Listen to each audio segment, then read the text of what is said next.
Bom dia, boa tarde, boa noite, começando mais um episódio do Impacto na Encruzilhada, episódio número 236. ONGs e imprensa, muito além do amor e ódio.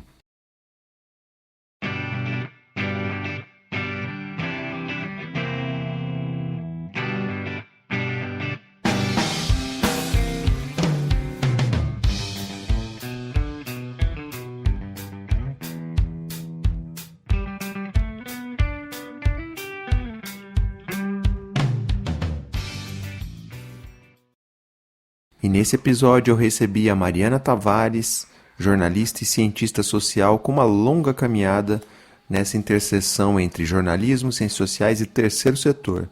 E se você gosta de carreiras não lineares, você vai gostar do papo aqui com a Mari. E ela tem atuado aí como freela há pelo menos uma década. E ela divide um pouco como tem sido essa experiência de ser freelance. Ela faz vários trampos, como qualquer freela, né? Vários pratinhos. E ela tem um vínculo mais, digamos, contínuo com o valor econômico. E ela está lançando como uma parceira uma oficina voltada aí para ONGs que queiram melhor relacionar-se com a imprensa. A gente explorou bastante esse papo aqui ao longo do episódio. Bom, eu conheci a Mari já faz algum tempo e a gente já vem trocando figurinhas, querendo fazer parcerias e trampos juntos. E meses atrás essa vontade se materializou com a parceria nossa no episódio das Bets e Filantropia. Se você ainda não escutou, te recomendo fortemente, o link está na descrição. E na descrição desse episódio das Bets tem um levantamento que a Mariana fez, que ficou sensacional, que ela fez a pedido do podcast e que gerou base para a gente gravar depois do podcast. Obviamente a gente explorou esse tema aqui também. Mas o nosso tema principal, que essa relação de amor e ódio das ONGs com a imprensa, a gente explorou bastante, a Mari tem bastante experiência no assunto, e a gente entende, concorda, de que essa relação de amor e ódio aí das ONGs com a imprensa não vai ser resolvida nem com o pé na porta, muito menos com nota de repúdio. O caminho, segundo a Mariana, é a gente intensificar o relacionamento entre esses atores. E claro, insistir numa lógica de curto prazo nessa relação, do famoso enviar release e depois ficar pé da vida porque o release não foi publicado, não vai funcionar, obviamente. E a Mari explicou, ela desenhou pra gente por que isso não vai funcionar. Bom, se você gosta do conteúdo que a gente produz aqui, considere se tornar um apoiador ou uma apoiadora do podcast, junte-se a outras pessoas iluminadas que mantêm esse trabalho de pé. Passa lá na Apoia-se, link está na descrição e veja como contribuir. E eu aproveito para agradecer demais as pessoas iluminadas que mantêm esse trabalho de pé. O meu muito obrigado. Reconheço também e celebro a parceria com Prosas, que tem divulgado na sua newsletter semanal algum episódio aqui da casa. Valeu demais. E eu te convido a conhecer a Baru Inovação Social, minha consultoria. Quer trocar uma ideia sobre trampos? É só vir falar com a gente. Bom, então é isso. Agradecer demais a Mari pelo papo, por dividir conosco aqui a sua experiência nessa interseção jornalismo, ciências sociais e terceiro setor. Várias reflexões super bacanas aqui ao longo do episódio. Então, sem mais delongas, partiu para o papo.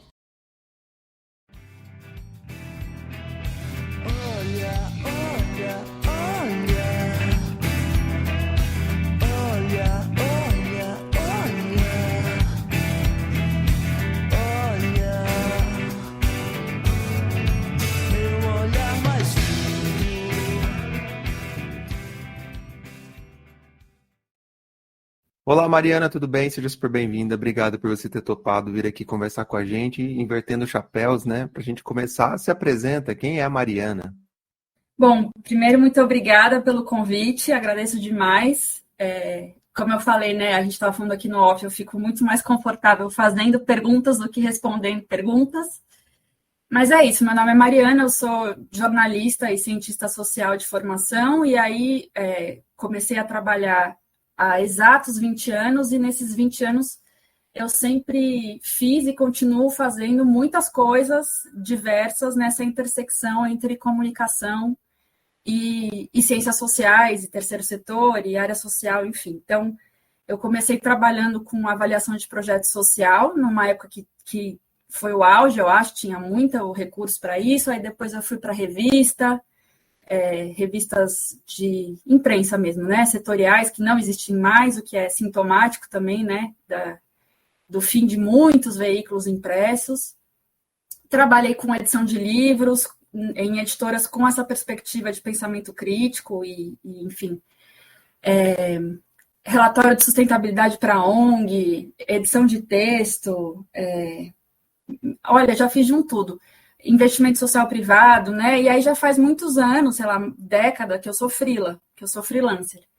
Então, aí é mais dinâmico ainda, né? Porque numa semana você está fazendo oficina de planejamento estratégico e governança com criadores de cabra no Maranhão, para pensar, né, associações comunitárias e tal, e na outra semana você está entrevistando o executivo na Faria Lima, porque justamente, né, hoje, assim, de trabalhos mais fixos, eu contribuo para o caderno de fim de semana do Valor Econômico, que é um jornal impresso, né, de circulação nacional, e faço todo tipo também de trabalho e tenho trabalhado junto com a minha parceira, Liora Mindres, numa oficina de relacionamento com a imprensa para ONGs, que eu acho que a gente vai falar disso, né?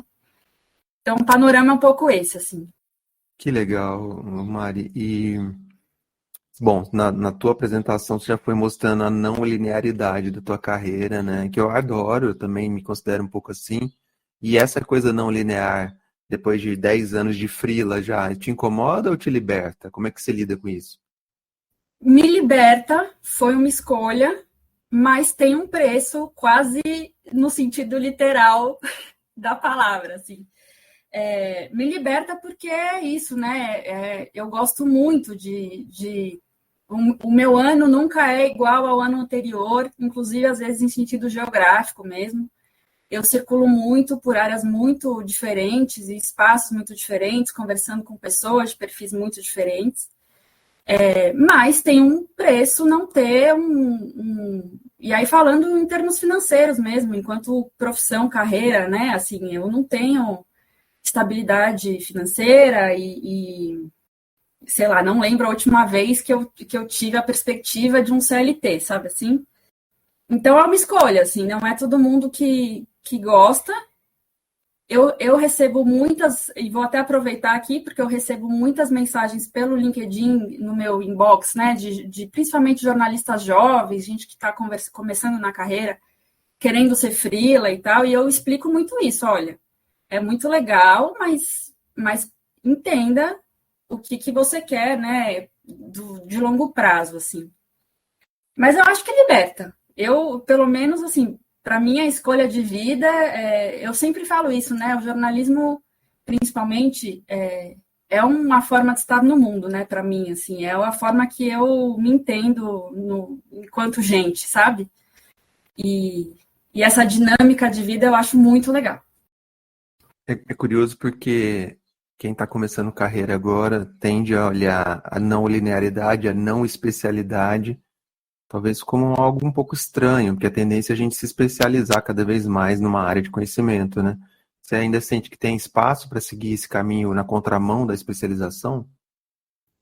Olha, eu tenho conversado muito, assim, e é a coisa, um conselho, se eu puder dar algum para quem é jovem, é assim, tenham amigos de áreas muito diversas e profissões muito diversas, porque quando a gente conversa com outras formas de estar no mundo, né? E uma coisa que eu tenho percebido, mesmo quem está no mundo corporativo, assim, não é mais aquela coisa de você entrar numa empresa e ficar 20 anos, né? Fazer carreira estável e tal. A gente está num momento de mercado de trabalho que eu não sou especialista, estou aqui dando a percepção, né? Então, eu acho que esse jogo de cintura é cada vez mais uma exigência do mercado. Então, sim, eu acho que tem espaço.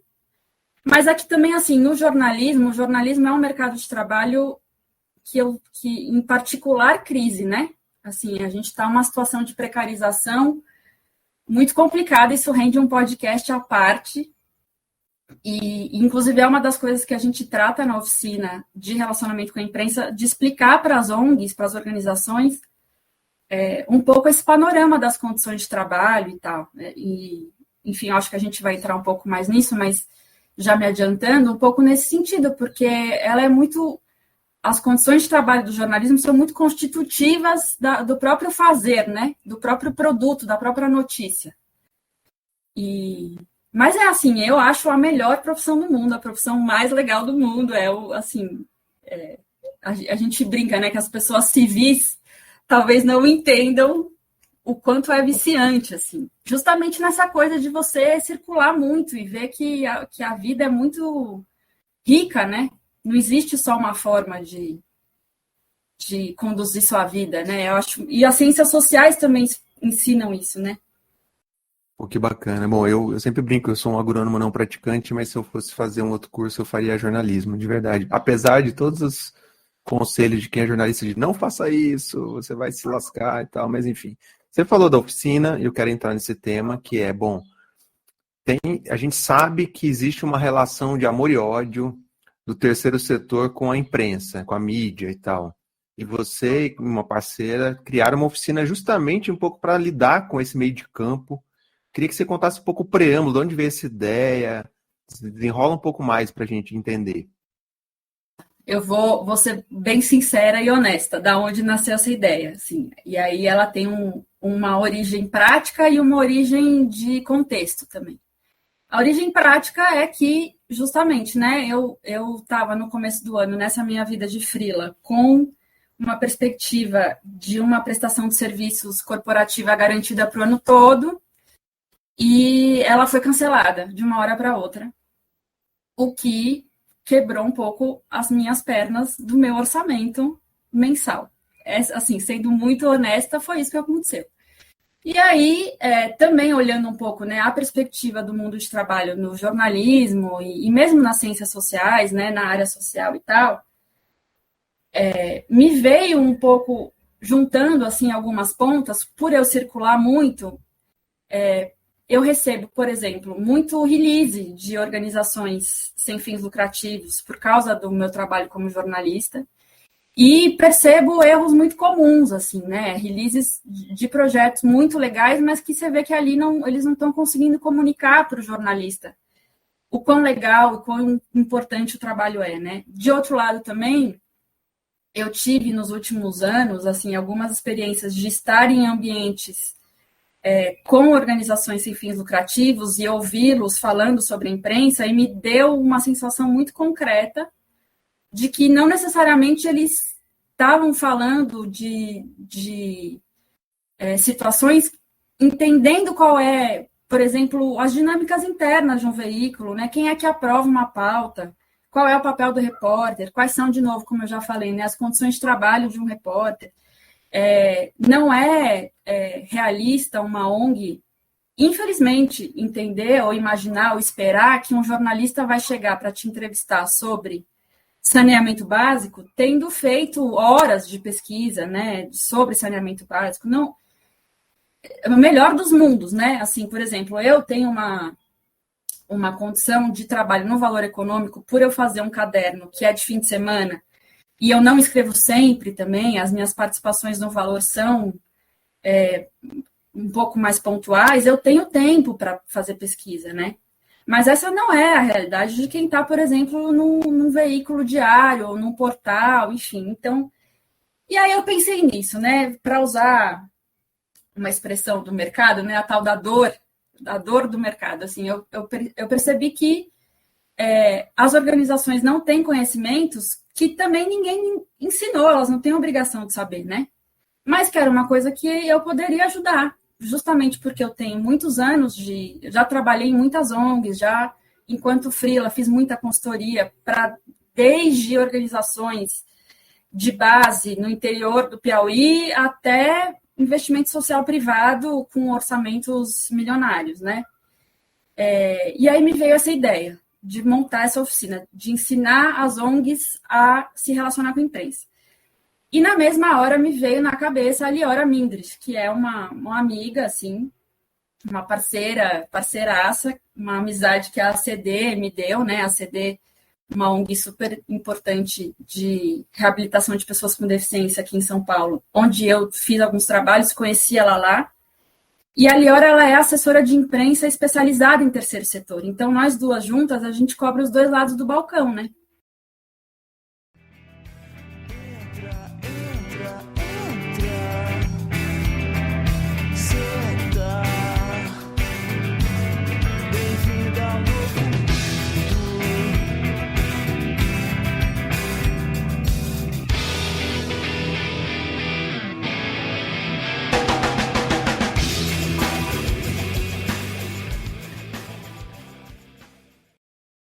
Então, assim, foi esse o preâmbulo. Então, a grande ideia da oficina é tanto dar um contexto de tudo isso que eu falei, assim, né? Quais são, inclusive, isso, a gente faz esse mapeamento, quais são as reclamações mais comuns dos dois lados, né? Das ONGs em relação à imprensa, dos jornalistas em relação às ONGs, até entrar numa coisa mais prática, por exemplo, uma dificuldade que a gente vê muito das ONGs, entender o que é notícia no trabalho que elas fazem, né? Existe uma confusão muito grande do que é de interesse institucional e o que é de interesse público. Porque, no fundo, ao fim e ao cabo, notícia é uma informação de interesse público. Então, a chance de você conseguir emplacar uma notícia num veículo com o perfil que seja sobre o lançamento do seu novo site institucional é muito pouca, a não ser que o seu site tenha 1000, né, ferramentas e mecanismos que sejam, de fato, de novo, de interesse público. Então, a gente vai tentando trabalhar um pouco nesse sentido, né?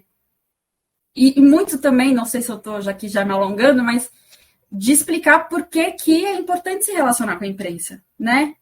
Eu acho que também pode haver aí uma certa visão distorcida de que as redes sociais substituem você estar num veículo. E são coisas diferentes, né? A gente fez um exercício até para montar essa oficina de muita leitura, muita pesquisa. Então, a gente vê, por exemplo, para citar aqui algumas referências, mas assim, o Instituto Fomenta fez, no ano passado, uma pesquisa sobre as principais dificuldades enfrentadas pelas organizações. E a terceira principal dificuldade é pouco reconhecimento e pouca visibilidade, principalmente para as organizações que estão na região norte, o que é completamente compatível com a realidade que a gente vê, né? E aí, estar presente na imprensa é fundamental para ter esse reconhecimento, né? Outra pesquisa também que é interessante se a gente olha pela perspectiva da captação de recursos.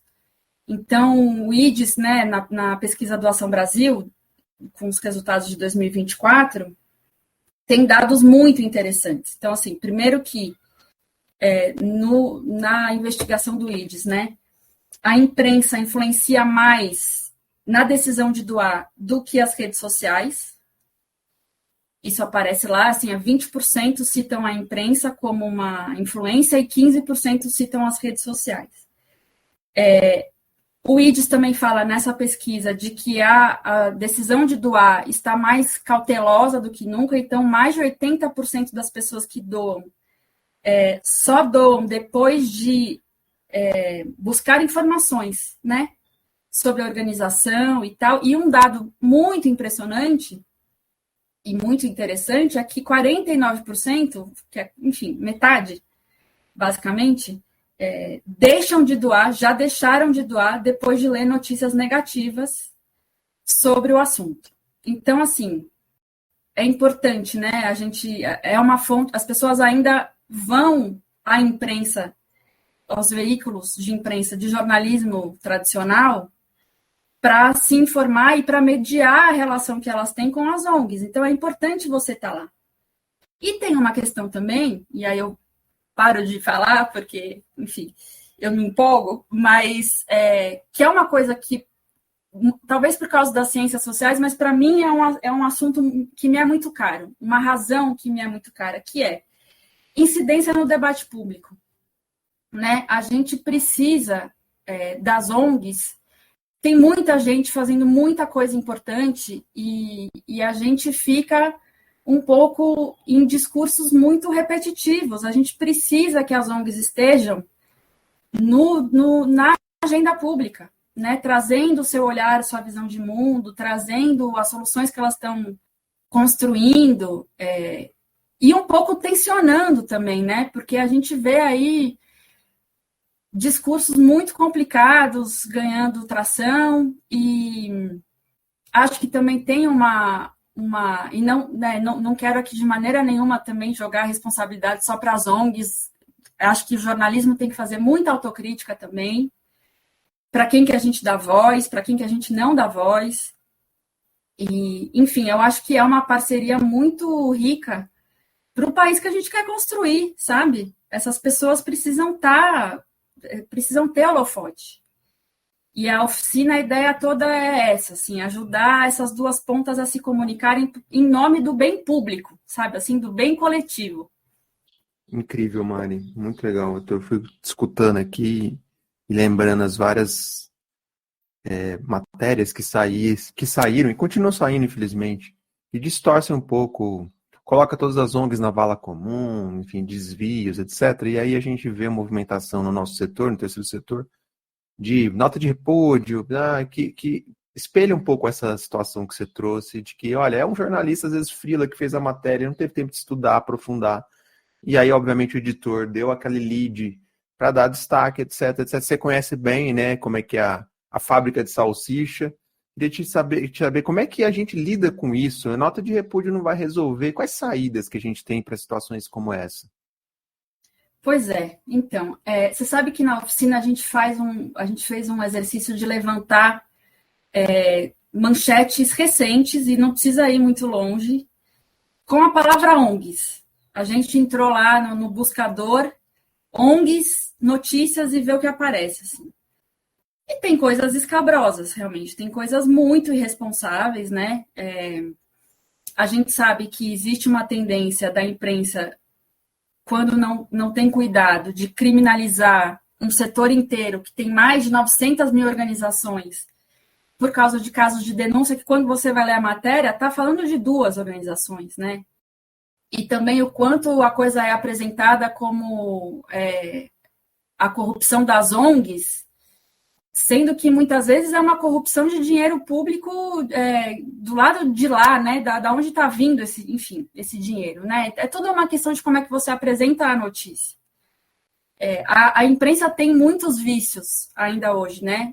Para além dessa coisa de como você retrata casos de denúncia, principalmente envolvendo recurso público, tem uma questão assim, por exemplo, a gente tem vícios na imprensa de falar de causas específicas, de organizações específicas e de territórios específicos, né? A gente sabe, é uma realidade que quem trabalha, por exemplo, com educação ou com meio ambiente, é mais fácil de conseguir estar presente na imprensa do que quem trabalha com o sistema prisional, por exemplo, né? A mesma coisa para territórios, a mesma coisa para ONGs, né? Eu estou há 20 anos nessa área, eu consigo mapear fases em que uma determinada ONG estava em todos os jornais da grande imprensa, hoje em dia é uma outra. Isso também por quê? Porque é mais fácil para o jornalista já ir cobrindo o que já foi coberto, né? Outra coisa também que a gente tem esse vício é um pouco de estigmatizar territórios, populações, então aquela ideia do bairro violento, né?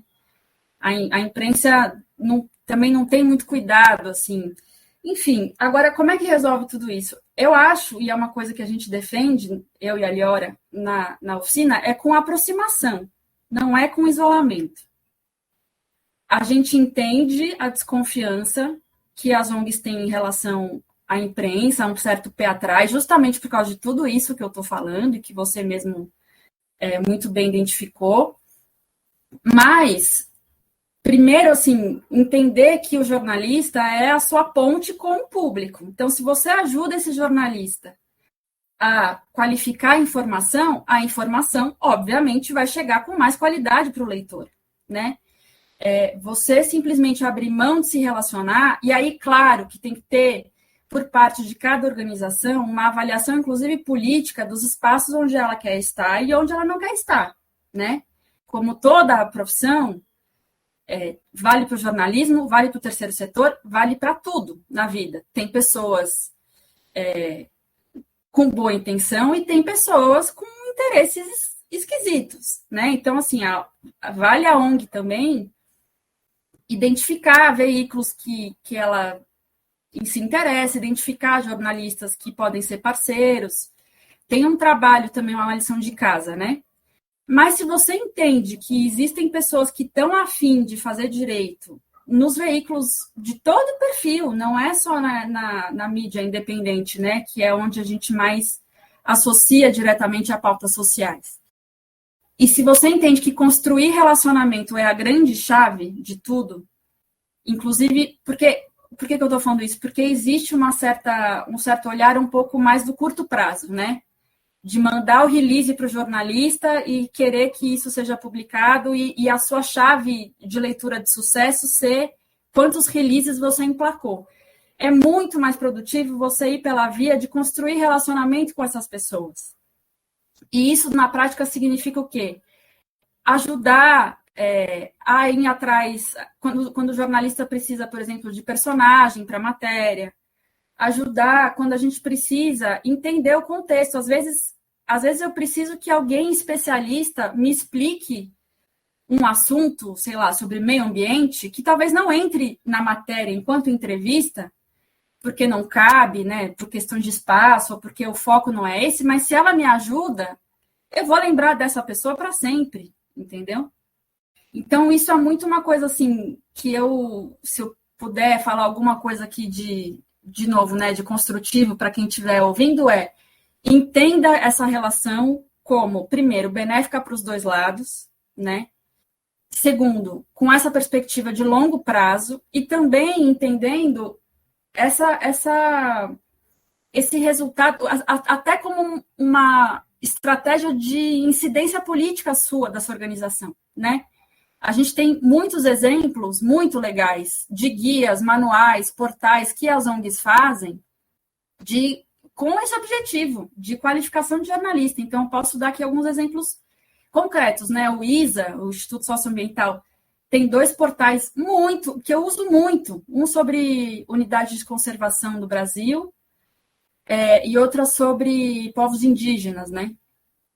Aquilo ali é ouro para a gente que é jornalista, porque é uma informação muito qualificada, de muita credibilidade e que é fácil de procurar.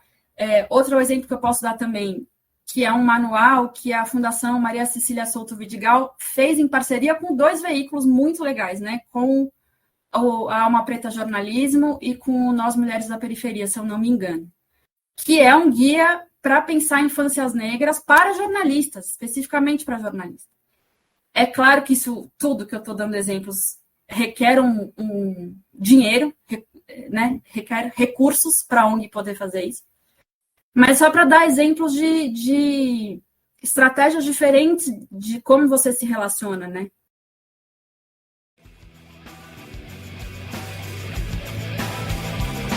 Minhas pernas são bastante fortes, como as de todo trabalhador. Meus braços são de aço, como os de todo operário. Mas como já dizia o velho Casca, a merda dos trabalhadores é sua alma inútil. Super, não, eu acho que é um debate importante da gente trazer, né, Mari, aqui.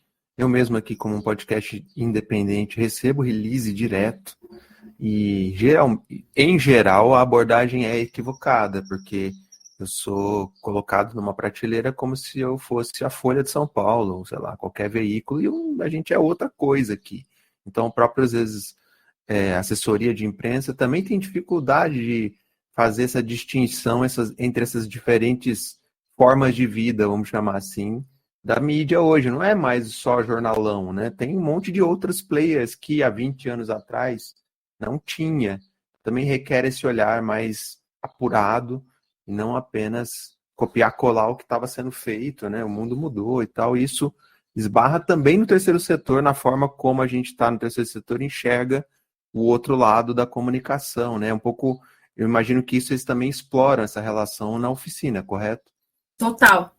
Não, a gente fala muito disso, assim, você falou 2 coisas muito importantes. Primeiro entender que a internet e as próprias redes sociais nos deram uma diversificação dos espaços de comunicação muito legal. Claro que também deu voz a muita gente esquisita, mas é o que permite, por exemplo, um podcast como o seu acontecer.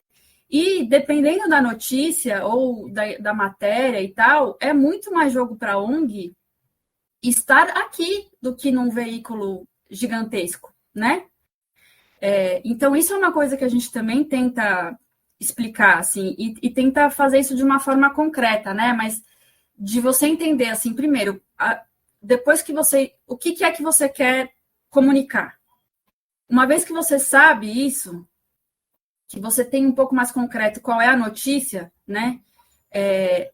De fazer um mapeamento de que tipo de veículo você vai procurar com objetivos diferentes, né? Porque também, às vezes, a mesma notícia pode estar em lugares diferentes com ganchos diferentes, né?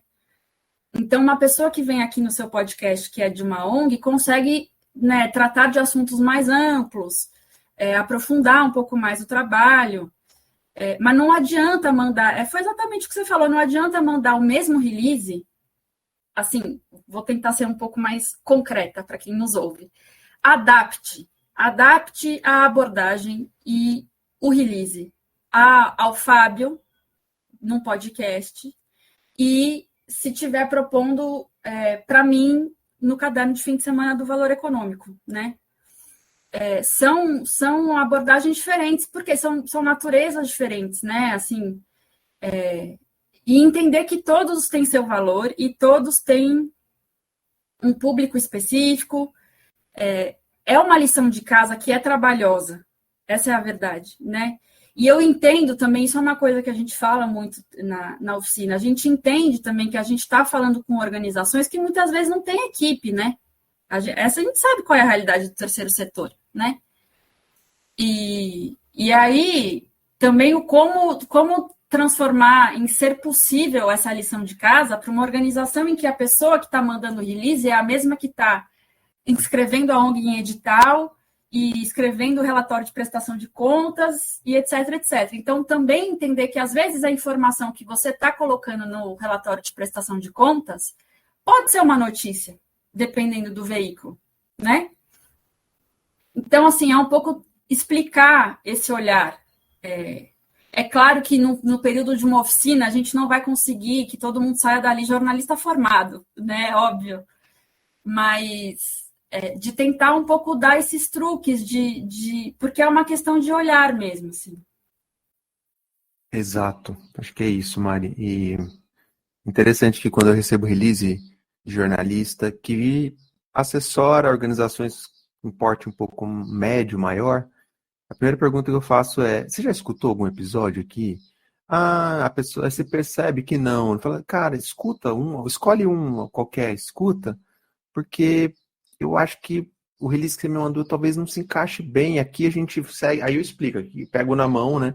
Aqui a gente segue uma linha um pouco diferente, ó, vai numa linha mais crítica e tal. O seu cliente topa falar sobre esses assuntos? Então dá uma olhada, aí a pessoa às vezes nunca mais me procura, às vezes volta e de fato aí a conversa anda, porque a gente encontra um denominador comum. Um pouco isso que você está dizendo, é uma relação que você vai construindo, assim como é a captação de recursos, assim como é qualquer relacionamento humano. Agora, Mari, eu já volto na oficina para a gente dar o serviço, né, para quem está ouvindo a gente, mas antes a gente precisa falar sobre isso, né? A gente fez uma parceria recente que é sobre, aliás, vou contar um bastidor, a gente troca figurinhas já faz um tempo e eu falei para a Mari, a gente ainda vai fazer um trabalho junto, não sei o que, mas a gente vai encontrar. E aí apareceu o tema das bets, né, e a aproximação com a filantropia, virou um episódio, está aí na descrição para quem quer ouvir. O bastidor a Mari fez um baita de um levantamento que nos deu um caldo para poder encontrar formas de falar sobre esse tema. Ela participou da gravação, ficou lá no bastidor ali, né? Eu queria que você trouxesse impressões, um pouco repercussões, como é que você está digerindo ainda esse tema? Bom, primeiro, assim, agradecer demais, né, o seu convite. Foi muito legal fazer esse trabalho. Foi muito legal mesmo, assim. Eu acho que uma coisa que você falou e que eu assino embaixo, quando a gente foi depois ver o resultado da pesquisa, né, tinha muito mais coisa acontecendo do que a gente imaginava, né?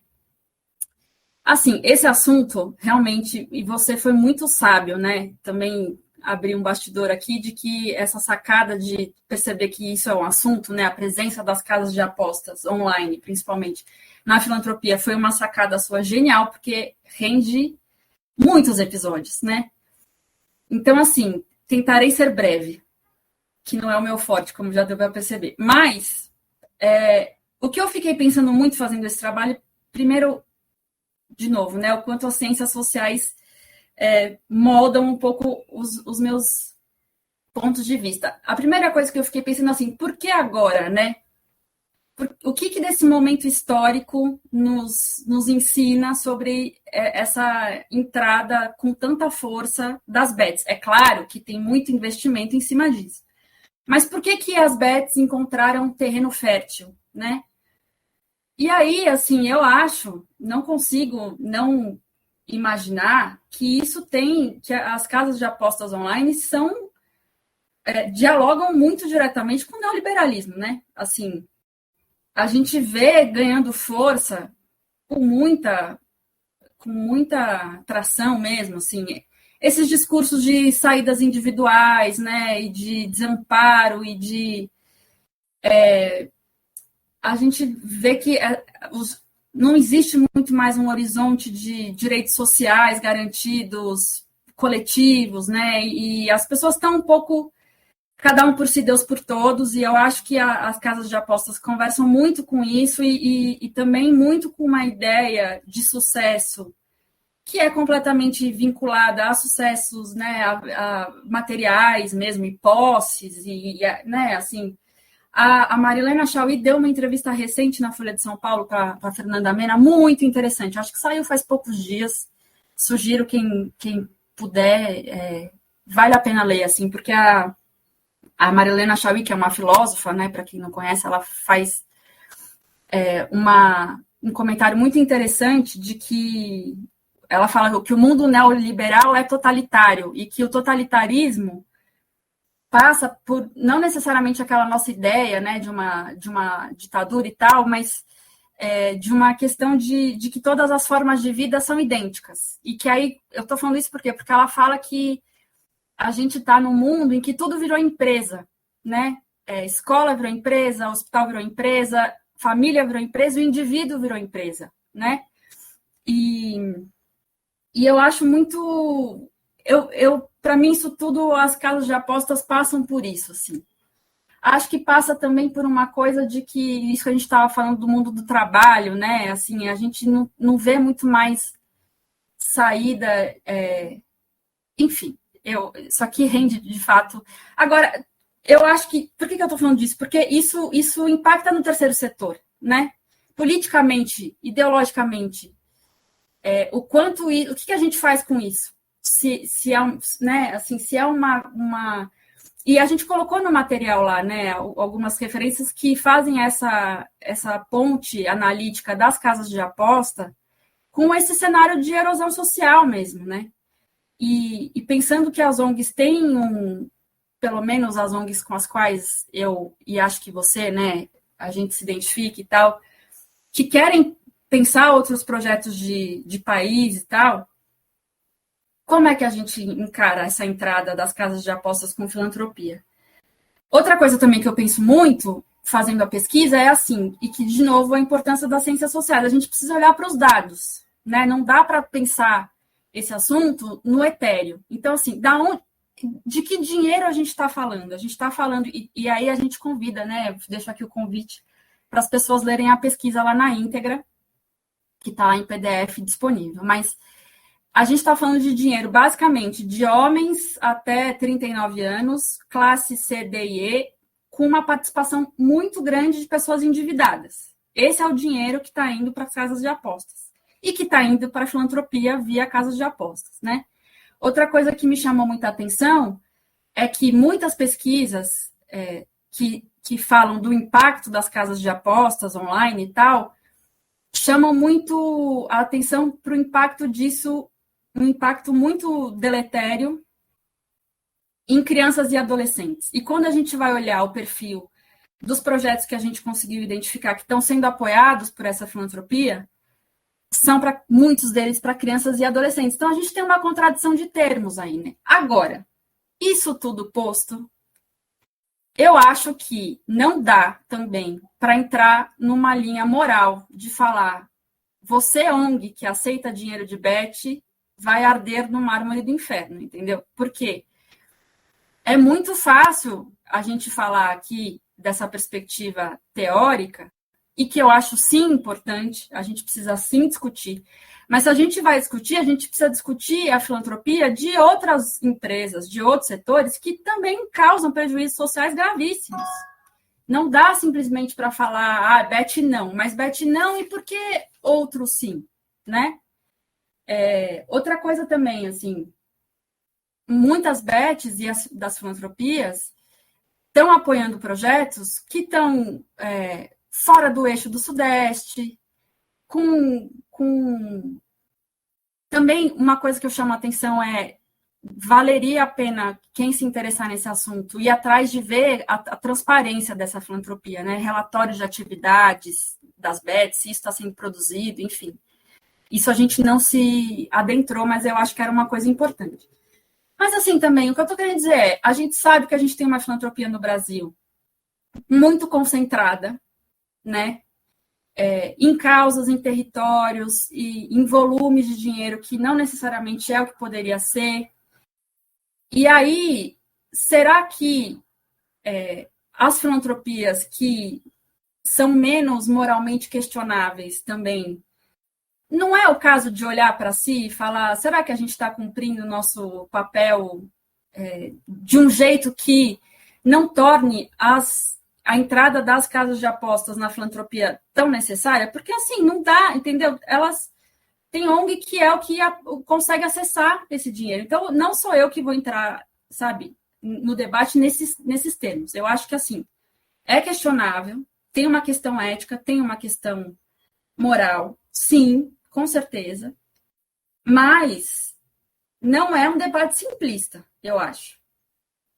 E por isso que eu acho que foi uma sacada sua, porque permite e aí eu também paro de falar, mas esse assunto permite, ela nos abre um convite para uma discussão sobre a filantropia no Brasil ampla e profunda, que eu não sei se as pessoas, os principais atores, estão a fim de ter. É muito fácil simplesmente falar, isso aqui está errado, sabe? Não aceitem esse dinheiro. Acho que rende outros episódios. Basicamente é isso. Gira, gira, linda, é a bola do jogo. A bola do jogo. A bola do jogo. Sou um trabalhador, sou sim.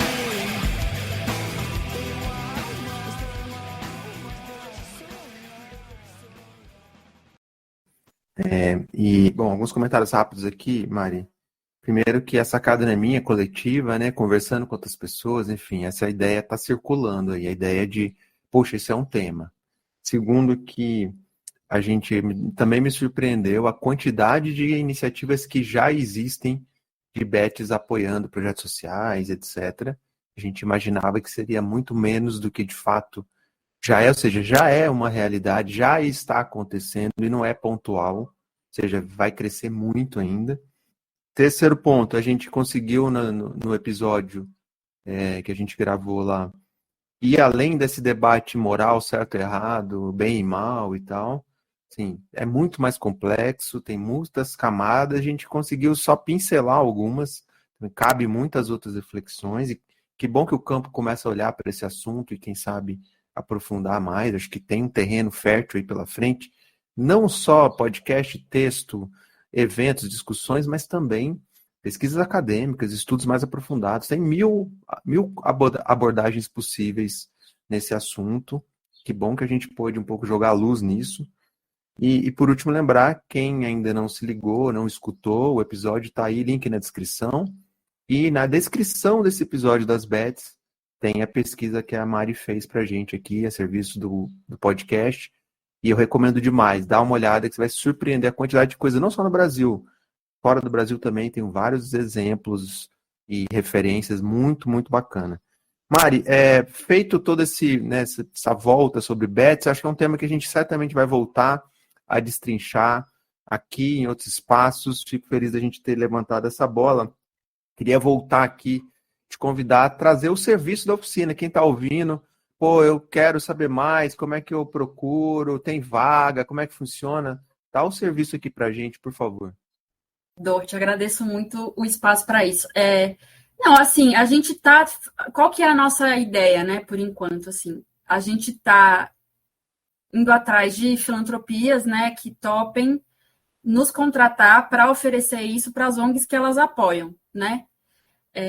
Principalmente tendo no horizonte organizações justamente menores, né, que não têm condições de pagar uma assessoria de imprensa, assim, a gente tenta, né, na oficina dar esse beabá para elas terem autonomia de tentar construir esse relacionamento por conta própria, justamente por causa de tudo isso que a gente falou sobre a realidade, né, das organizações menores. Então, assim, mas também estamos super abertas a contatos diretos de organizações. Como é que chega na gente? Bom, para mim, o melhor caminho é o LinkedIn, né? Eu sou uma usuária muito frequente de LinkedIn. E a Liora também, Liora Mindres. Também, pelo LinkedIn, vocês conseguem falar com a gente, será um prazer enorme e explicar e dar detalhes e conversar. Acho que basicamente o caminho é esse, assim. Vem conversar com a gente e a gente pensa o melhor formato. A gente tem alguns planos de tentar pensar uma publicação para também tornar mais acessível, né? Mas isso também requer financiamento, enfim. E, ao mesmo tempo, eu e a Liora estamos aí na luta de vários trabalhos ao mesmo tempo, né? Então, as coisas são... A gente vai no ritmo do possível. Links na descrição aí para quem ficou interessado, conversar com a Mari e saber mais e construir esse caminho. Mari, eu te agradecer pela reflexão. Você contou no off aqui que é a primeira vez que a gente muda de lado aqui, né? Você que entrevista e você está sendo entrevistado. Então, te abri aqui para você fazer a reflexão final, o que você quiser aqui para a gente fechar. Primeiro, agradecer demais, né? Eu te dei uma canseira para topar da entrevista, justamente porque não é o meu natural. Eu acho muito mais fácil fazer perguntas do que respondê-las. Mas agradeço demais, né? Eu acompanho muito seu trabalho e acho que você faz um papel fundamental de sinceridades, né? De trazer para o debate aberto, com bastante senso crítico e tal. Enfim, aplaudo. Bom, os merchans finais, né? Eu tô lá no LinkedIn, quem quiser, o meu inbox é sempre aberto, eu tento responder todo mundo sempre que possível. Convidar a acompanhar o Valor Econômico, né? Principalmente o caderno de fim de semana que eu faço matérias, inclusive assim, com muita frequência sobre ONGs. As pessoas talvez não imaginem isso, mas enfim, eu sou muito feliz das matérias que a gente consegue fazer lá no caderno de fim de semana. Estou agora justamente a minha próxima matéria para o Valor. Daqui a pouco eu pego um avião justamente para cobrir o trabalho de 2 organizações sem fins lucrativos que eu descobri e pensei na pauta por causa de um post de LinkedIn. Então fica aí a dica, gente. Redes sociais tem sempre algum jornalista vendo. Não subestimem. E aí é isso, né? Sou freelancer, estamos aí nesse tipo de trabalho como essa pesquisa das bets. Uma coisa também que eu deixo o convite nessa pesquisa que a gente fez. O meu xodó ali daquele arquivo é a parte dos cases internacionais, né? Tem ali coisas muito legais para a gente pensar sobre essa questão da filantropia a partir das casas de aposta, principalmente uma questão da comunidade indígena nos Estados Unidos e o caso do filântropo bilionário australiano. Fica aqui, não vou dar detalhes para convidar as pessoas a irem lá ler. E é isso, estou aberta para trabalho sempre nessa intersecção aí de jornalismo, comunicação e área social. E aí, o último merchan é a minha newsletter, que está em recesso, mas que tem muito material aberto, público, chama A Voada, está no Substack, que foi um produto também de muito, muito amor ao jornalismo. várias pautas que eu não conseguia emplacar na imprensa, eu fiz por conta própria na newsletter, na Voab, está lá de graça. Porque eu estou falando isso porque muita gente reclama que as matérias no Valor Econômico que eu publico, que eu divulgo no LinkedIn, são fechadas para assinante, né? Mas a pessoa sempre pode ir na banca de jornal. Essa é a minha última mensagem. Prestigiem as bancas de jornal, que ainda tem muita coisa legal sendo feita no impresso. E jornaleiros são criaturas mágicas. Antes delas virarem uma loja de conveniência, né? Sim. Mari, Precisamos obrigado. prestigiá-las. Imagina, eu que agradeço. Falei Adorei. demais, eu me empolgo, enfim, poderia ficar aqui horas. Sempre um prazer.